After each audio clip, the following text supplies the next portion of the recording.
Anong tawag dyan sa ano na yan? Sa mahaba? Welding rod. Di ba yan ang didikit para dumikit? Tapos yung nakaano na yan, nakakapit na yan. Yan. Sino ba yung tinutukan? Ayun. Ano ka ba? Meron pumasok na dinahin, kaya yan hayari kasi tandang namin, oh. Ayun. Naghabulan sila, oh. Nakalahi na naman si Kuroko, oh.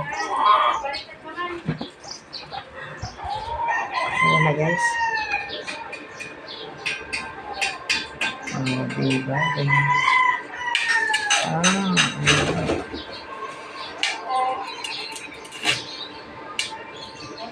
Ayan, oh. Didikit pala yan, ganyan.